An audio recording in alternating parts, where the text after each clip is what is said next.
Bismillah. Assalamualaikum warahmatullahi wabarakatuh. Alhamdulillahirabbil alamin. Segala puji bagi Allah yang melimpahkan rahmat kurnia-Nya kepada kita sehingga siang ini kita diberikan Allah kesempatan untuk melaksanakan ibadah salat zuhur di masjid yang kita cintai ini, yang kita dahului terlebih dahulu salat sunnah. Kita lanjutkan sedikit mengisinya dengan menambah wawasan kita, mengulang kaji sebagai bekal kita dalam menjalani kehidupan kita ini. Wassalatu wassalamu ala nabiyina Muhammad.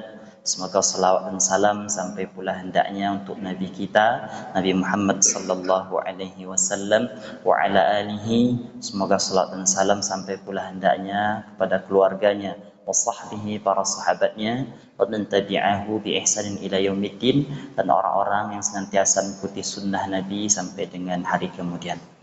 Bapak-bapak, ibu-ibu, jemaah salat fardu zuhur yang dimuliakan oleh Allah Subhanahu wa taala. Dalam sebuah hadis Rasulullah riwayat Muslim dikatakan, "Wa majtama'a qaumun fi baitin min buyutillah yatluna kitaballah wa yatadarasunahu bainahum illa nazalat alaihimus sakinah wa ghasyiyatuhumur rahmah wa haffathumul malaikah wa dzakarahumullahu fi man 'indah." Kata Rasul, tidaklah berkumpul satu kaum atau beberapa orang di rumah daripada rumah Allah, masjid maksudnya, kemudian mereka membaca ayat-ayatnya Al-Quran dan mereka mempelajarinya, mendalaminya, memahami maknanya, kecuali Allah limpahkan kepada mereka ketenangan, Allah curahkan rahmat, kemudian malaikat menaungi mereka, mengelilingi mereka, dan Allah banggakan mereka di hadapan makhluk-makhluknya. Jemaah yang dimuliakan oleh Allah Subhanahu wa taala, hadis Rasul yang mulia ini menyampaikan kepada kita tentang keutamaan duduk di majelis ilmu, terlebih di rumah Allah atau di masjid-masjidnya. Dalam hadis Rasulullah, hadis Muslim juga dikatakan, ahabbul biladu ilallah masajiduha. Negeri atau tempat yang paling dicintai Allah adalah masjidnya, dan yang paling dibenci Allah aswaquha, pasar. Jemaah dimuliakan Allah, jadi duduknya kita di majlis, di masjid yang mulia ini sembari mendengarkan majelis ilmu, Masya Allah, luar biasa sekali keutamaannya, fadilahnya diberikan oleh Allah Subhanahu wa ta'ala. Tapi kaum muslimin yang dimuliakan Allah, kita sedikit sedih ya melihat keadaan umat hari ini. Banyak yang berat kakinya untuk menuju masjid, kemudian mohon maaf tak betah dia duduk mendengarkan majelis ilmu. Maka di masjid kita ini ada pengajian sebelum zuhur. Ini upaya supaya kita ini mendengarkan kajian ataupun ilmu. Kita lihat kadang sholat maghrib ada beberapa saf, hampir rata-rata begitu. Tapi ketika pengajian paling kuat satu saf yang tinggal. Bahkan subuh sudah diadakan juga berupa sarapan, tapi masih sedikit jemaah itu yang hadir. Kaum muslimin yang dimuliakan Allah Subhanahu wa taala. Maka oleh karena itu mari kita raih keutamaan ini. Pada kesempatan yang baik ini kita coba sebut dua keutamaan yang mulia, yakni hadir di masjid dan mendengarkan majelis ilmu. Karena dalam tafsir yang disusun oleh Profesor Dr. Wahbah Az-Zuhaili, tafsir Al-Munir, ketika dia menafsirkan surah Al-Zalzalah, kemudian dia mengutip hadis Nabi juga disebutkan oleh Imam At-Tabari, bahwa kita semua kaum muslimin yang dimuliakan Allah nanti menyesal di akhirat. Orang yang sudah berbuat baik dalam hadis tersebut menyesal dia. Apa penyesalan orang-orang yang sudah berbuat baik? Sudah sholat ya Pak Ibu, sudah di masjid, sudah puasa ya. Nyesal yang nanti di akhirat. Penyesalannya apa? Kenapa kebaikan saya itu sedikit? Kemudian orang-orang yang kafir, yang jahat, lebih menyesal lagi. Kenapa dia tidak berbuat baik? Maka kita takut, kita menyesal. Kenapa ya? Saya tidak termasuk orang-orang yang meramaikan masjid. Atau mohon maaf, saya termasuk, cuman saya masih belum sempurna. Datang mungkin lambat, kemudian ingin cepat keluar. Pak datang paling lambat, pulang paling cepat. Tak betah duduk di masjid, na'udzubillah. Kaum muslimin yang dimuliakan Allah. Maka kalau ada perasaan itu dalam diri kita, ini ada masalah sebenarnya. Karena orang-orang yang memakmurkan masjid dalam surat Taubah itu adalah orang-orang yang beriman kepada Allah. Bisa jadi belum adanya iman yang kokoh dalam diri kita sehingga kita tak betah di masjid. Kadang kaum muslim kita juga mendengar lama betul qomatnya, sudah mulai solat ayatnya lama lagi dibaca, panjang dibaca imam. Ini sering bahkan bahan ejekan. Ini karena ketidakfahaman terhadap agama. Padahal ketika ayat itu dibaca dalam solat lebih utama, besar keutamaan di luar solat kaum muslimin yang dimuliakan Allah. Tapi Imam An-Nawawi rahimahullah sudah menyebutkan dalam kitabnya Al-Azkar, kalau salat maghrib itu ayatnya adalah qisal mufassal, dari kisaran surat Duha sampai surat An-Nas. Salat Isya dan kemudian sama dengan salat Asar namanya Ausat Mufassal. Panjangnya itu sederhana, pertengahan. Yakni dari surat An-Nazi'at sampai dengan surat Al-Lail. Lebih kurang satu halaman, paling banyak satu halaman lebih. Rata-rata satu halaman akan kurang. Kemudian salat subuh sama salat zuhur, ini dalam disebutkan oleh Imam An-Nawawi, disebut istilah ayat-ayatnya itu tiwal mufassal, panjang yang terpisah-pisah. Dari surat Qaf kaum muslimin, akhir juz 26 sampai dengan surat An-Naba. Bahkan di situ ada 4 halaman. Jadi subuh suruh panjang, zuhur juga.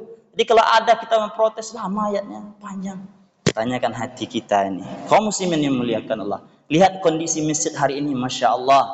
Tidak ada kita temukan lagi, khusus kita di kota ini masjid yang tidak ber-AC. Ya, karpetnya baru masih layak dipakai sudah diganti empuknya, Masya Allah. Apa alasan lagi? Dikala zaman Rasulullah masjidnya jangankan pakai AC. Dalam riwayat disebutkan sahabat menunggu Nabi dalam keadaan gelap, berarti tidak berlampu berarti. Lantainya jangankan keramik, masih tanah. Tapi solat subuh macam solat Jumat, jemaah yang memuliakan Allah. Maka ini mari kita sama introspeksi. Alhamdulillah kita yang hadir ini. Ya, kemudian tugas kita adalah mengajak keluarga kita. Mana anak-anak kita? Ya, di mana saudara-saudara kita? Ajak ke masjid. Kemudian kita tenangkanlah diri kita di masjid ini seperti ikan di dalam air. Tenang dia kaum muslimin. Jangan bak kata orang seperti burung dalam sangkar. Baru masuk ke masjid, teringat nak keluar. Apa nak dicari di luar? Sebentar waktu kita hanya beribadah kepada Allah ini hanya beberapa persen dari 24 jam sehari semalam diberikan Allah kepada kita. Kita duduk masjid tak tenang. Begitu kemuliaannya. Cepatkan langkah kita ke masjid. Cepat datang. Ya. Kemudian duduk kita berdoa antara azan iqamah, berdoa baca Quran. Kemudian selesai solat sunnah kita dulu berdoa, kita baru berangkat ke rumah. Bahkan kita bisa berdiskusi, menjalin ukhuwah dengan sahabat-sahabat kita. Banyak sekali keutamaan pertama. Solat berjamaah 27 kali derajat. Maka kaum muslimin kita sudah hadir. Alhamdulillah, tenangkan jiwa kita di masjid. Kemudian ajak keluarga kita, anak-anak kita. Anak-anak kita tak hadir di saf ini, saudara kita, orang dekat dengan kita khususnya, sedih kita hendaknya.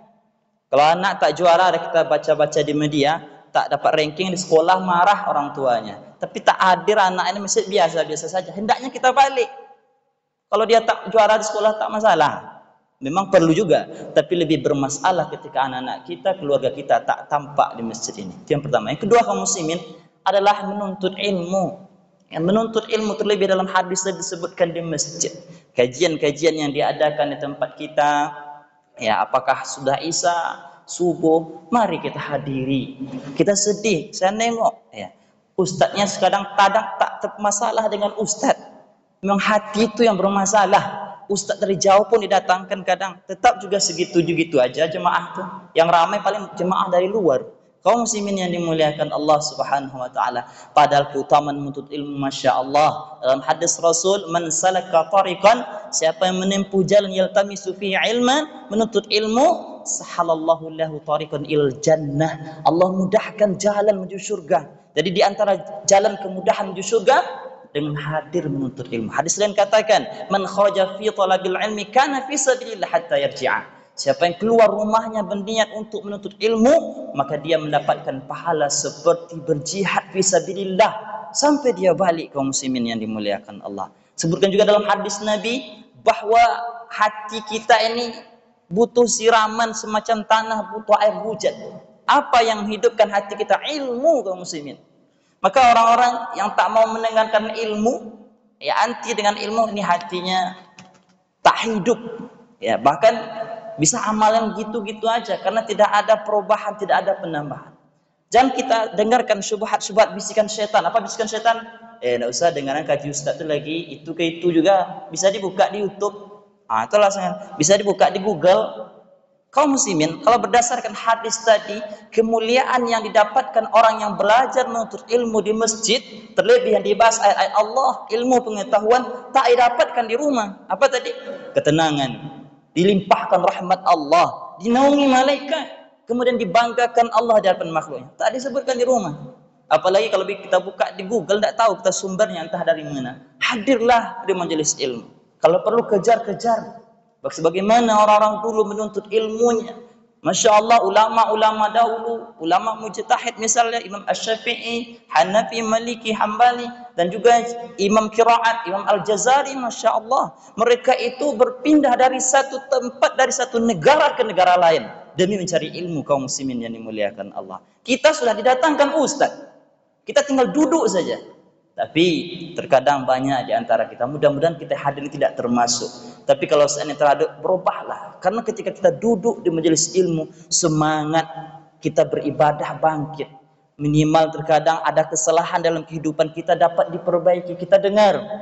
Andaikan kita tersinggung, tapi yang disampaikan kaji oleh ustaz tersebut, sesungguhnya itulah nasihat yang sesungguhnya, obat yang sesungguhnya.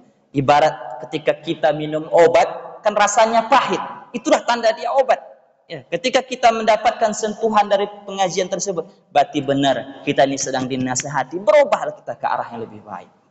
Kaum muslimin yang dimuliakan oleh Allah Subhanahu wa taala, banyak sekali keutamaan menuntut ilmu yang disampaikan oleh baginda Rasulullah sallallahu alaihi wasallam. Bahkan dalam Al-Qur'an surah Al-Hujurat, surah Al-Mujadilah, kata Allah, yarfa'illahu alladhina amanu minkum walladzina utul ilma darajat. Allah meninggikan derajat bagi orang-orang yang berilmu. Bahkan syaitan, ya, jin yang setan, karena kaum muslimin yang muliakan Allah, syaitan itu dua. Syaitan dari golongan jin, syaitan dari golongan manusia. Ustaz, ada pula syaitan dari golongan manusia, ada. Minal jinnati wan nas, di akhir surah An-Nas. Syaitan itu dari kelompok jin dan kelompok manusia. Siapa itu syaitan? Yang akhlaknya buruk. Dari jin yang buruk akhlaknya, dari manusia yang akhlaknya buruk, itu syaitan. Kaum muslimin yang dimuliakan Allah.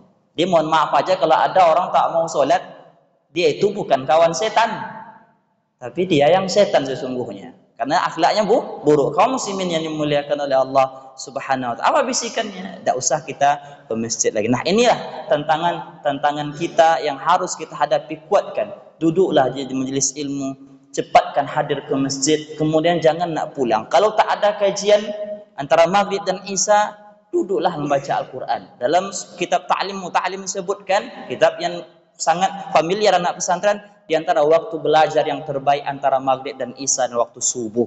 Duduk di masjid ini, baca Quran, iktikaf. Kita duduk di masjid dapat pahala, ya, mendengarkan kajian, membaca Al-Quran. Ya, bahkan mohon maaf, ngantuk tidur pun kita, kalau niatnya awal beribadah tertidur dapat pahala, Masya Allah, kaum muslimin. Jadi tidak ada ketenangan kecuali kita dapatkan di rumah Allah dengan izin Allah Subhanahu wa taala. Tenangkan hati kita. Mudah-mudahan kita semua istiqamah sampai akhir hayat kita, selalu meramaikan masjid sehingga kita nanti wafat dalam keadaan husnul khatimah dan orang pun semangat untuk menyulatkan kita. Jangan selama kehidupan tak pernah nampak ke masjid, ataupun ke masjidnya hari Jumat, ya, itu pun sudah mulai khatib berkhutbah dan pulang yang paling cepat, kemudian tak datang-datang lagi. Ada juga yang tak solat ke masjid sama sekali. Ini masalah nih, ketika dia dalam keadaan datang kematian kepadanya. Kaum muslimin, kemudian mari kita bersama hadiri majelis ilmu. Mungkin ilmu mudah terdapatkan sekarang, tinggal beli buku, buka di Google, tapi ketika mendengar langsung dari guru, keberkahannya itu kita dapatkan. Berkah itu yang penting kaum muslimin. Apa guna ilmu banyak, ya, materi segudang, tapi tak berkah, tidak mendatangkan kebaikan fid dunia wal akhirah. Inilah yang dapat saya sampaikan. Mohon maaf. Subhanakallahumma wa bihamdika asyhadu an la ilaha illa anta astaghfiruka wa atubu ilaik. Wassalamualaikum warahmatullahi wabarakatuh.